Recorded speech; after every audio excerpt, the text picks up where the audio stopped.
So I went to this show. It was like a festival. And I was there, and I was like, there wasn't any booze and no weed or anything. I was like, this is kind of boring, dude.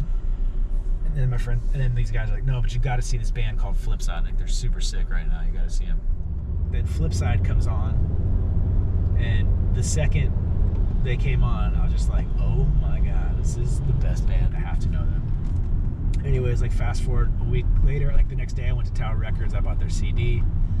A week later, I'm at a T-Mobile paying my phone bill, and in walks the rapper from Flipsyde. No Piper. way. And I was like, oh my god, are you the rapper from Flipsyde? And he's like, oh yeah, man, what's up? And I was like, hey, I just moved here.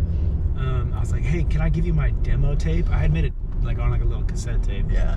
And he's like, I don't have a cassette player, man. And I was like, well, I mean, just take it. Like, you know, I'm sure you can figure out how to listen to it. He's like, dude, I don't know a cassette player. I have no idea how I'm gonna play that. And I was like, oh shit. I was like, well, do you have any advice then? And he said, yeah, you should go to Soundwave Studios.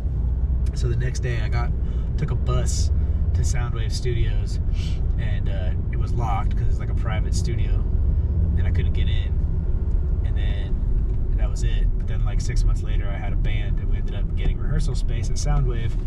And the first day I was at the rehearsal space, I walked up to the front desk with a 30-pack of beer, and I said, hey, if Flipsyde ever comes here while we're practicing, can you come knock on my door? Anyways, a month or so goes by, we're practicing, all of a sudden I get a knock on the door, and it's the dude from the front desk. He's like, well, your boys from Flipsyde are here. And I was like, no shit. Wow. So I went and knocked on their rehearsal space door, and they opened it up, and I was like, hey, I'm the dude from T-Mobile, do you remember? And he's like, oh shit. And that was it. But then I was like, hey, will you guys check out my MySpace? Like, my music's on MySpace, can you check it out? And they're like, yeah, sure, whatever. And then they didn't. I never heard from him, so I started going to like all their shows in the Bay Area, and I'd be like, what's up, dude? Like, check out my MySpace. And they never would. They'd always say they were going to listen to it, and they never did. Finally, I brought a CD, and I gave Dave, the guitar player, a CD, and like a week later or whatever, he hit me up, and he's like, dude, you know, you're good, man. I got some songs you should try writing on. What? At the time, they were on Interscope Records.